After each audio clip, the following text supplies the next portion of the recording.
Je vais vous proposer ici le corrigé du commentaire de document reposant sur le sujet. En analysant ces documents, vous montrerez que Venise cherche à prolonger les routes des épices et de la soie en Méditerranée. Le premier document est intitulé « Une compagnie vénitienne dans l'Empire byzantin ». Il s'agit d'un document de commerce sorti d'un ensemble réalisé entre le XIe et le XIIIe siècle et publié à Turin en 1940. Le second document est intitulé « Accord entre les barons francs de Syrie et Venise ». Il a été écrit par Guillaume de Tyr, qui a vécu entre 1130 et 1184, et qui est devenu archevêque de Tyr en 1175. Il est tiré justement d'un ensemble intitulé Historia in rerum partimus transmarinis gestarum et publié en 1992. Ces deux documents évoquent le rôle de Venise au sein du commerce international et méditerranéen en particulier au XIIe siècle.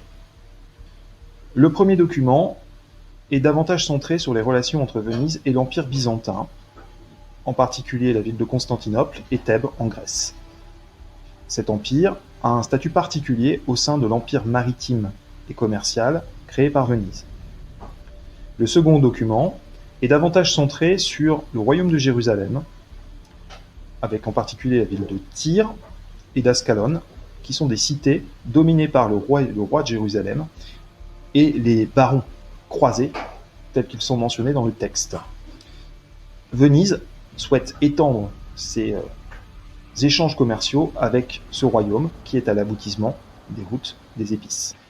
Ces deux documents nous ramènent naturellement au rôle politique, économique et commercial de la cité de Venise en Méditerranée au XIIe siècle, ce qui nous permet de formuler la question suivante: comment la cité de Venise parvient-elle à prolonger les routes des épices et de la soie en Méditerranée, en créant des alliances politiques et en développant des techniques commerciales et financières?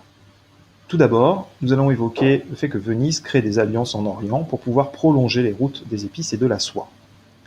Les termes empire byzantin, qui sont écrits à la 4e ligne du premier paragraphe et à l'avant-dernière ligne du 2e, comme le terme Constantinople et Thèbes, évoquent le rôle de l'empire byzantin face à Venise.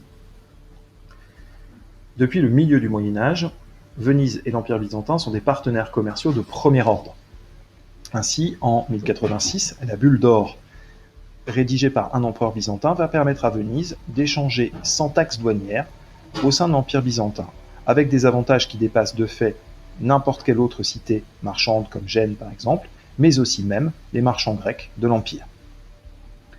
Venise a donc des intérêts stratégiques évidents au sein de cet empire, ce qui permet à des compagnies maritimes, telles que celles évoquées dans le document, de se créer de manière à pouvoir aller chercher la soie et les épices au sein de l'Empire byzantin.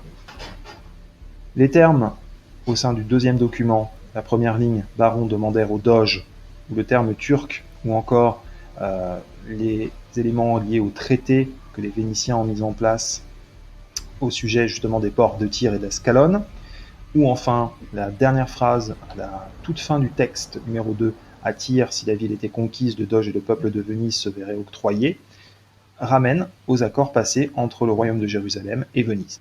En effet, depuis la première croisade, débutée avec l'appel d'Urbain II en 1095, puis le passage de la première croisade vers la Syrie et la Palestine, et la prise de Jérusalem en 1099, des royaumes croisés se sont créés sur les bords de la Méditerranée orientale, de la Palestine jusqu'à la Syrie. Ces royaumes nécessitent une protection permanente de la part des Latins, car les musulmans sont en guerre contre ces territoires. Le royaume de Jérusalem et Venise ont donc des intérêts convergents à cette alliance, dans la mesure où Venise peut aider Jérusalem à prendre les ports de Tyr et d'Ascalon apparemment occupés par les Turcs, et d'éventuellement apporter un soutien naval à ce royaume, entouré et cerné par les adversaires et les différents protagonistes musulmans.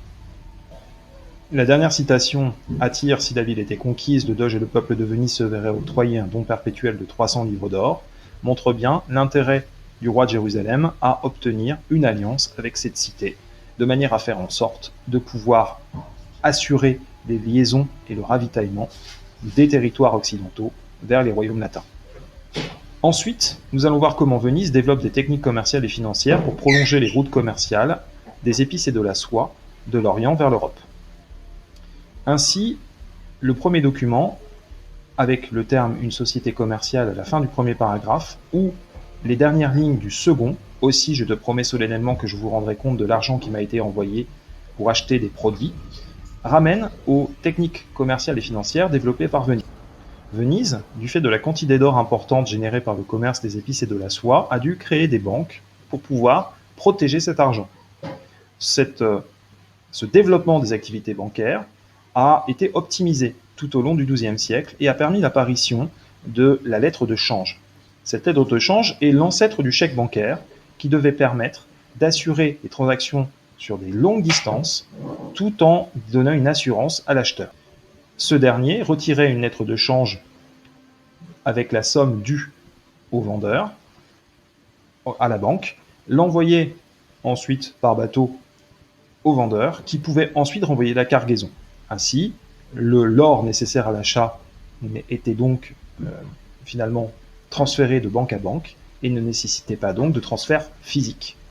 C'était donc assurer les échanges de manière beaucoup plus satisfaisante et moins risquée. Outre la lettre de change, le second document montre aussi que Venise développe un autre type de technique commerciale de manière à assurer le commerce des épices et de la soie. En effet, comme le montre la phrase « Il fut conclu que dans toutes les villes tenues par les croisés, les Vénitiens posséderaient une rue entière, une église, des bains et un four pour toujours. » Venise, de la même manière qu'un certain nombre de cités commerçantes italiennes comme Gênes, développe des comptoirs un peu partout dans les territoires où les Vénitiens commercent. C'est le cas notamment à Constantinople, c'est le cas aussi à Thèbes, comme dans le premier texte. Ces comptoirs permettent ainsi de disposer d'un quartier avec les propres lois de Venise, de manière à pouvoir capter au mieux les produits souhaités par les marchands. Au final, ces différentes techniques commerciales, que ce soit la lettre de change ou les comptoirs, vont permettre à Venise de développer très largement les activités commerciales et financières et de développer une véritable thalassocratie tout au long de la fin du Moyen-Âge. En conclusion, la cité de Venise parvient, du fait de ses activités navales, maritimes et commerciales, à développer un véritable empire avec un certain nombre d'alliances, notamment avec l'Empire byzantin, dont on verra qu'elles ont des fortunes diverses. 1204, menant la 4e croisade dirigée par Venise, à détruire l'Empire byzantin pour un temps, parce que l'Empire avait osé remettre en cause les privilèges accordés en 1086.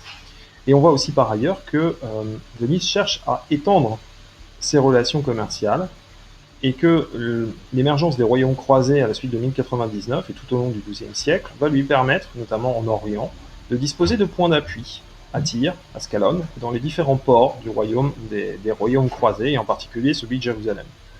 Ainsi s'est développée la thalassocratie vénitienne tout au long de la fin du Moyen-Âge, pour en faire une puissance majeure en Méditerranée, à la veille des grandes découvertes.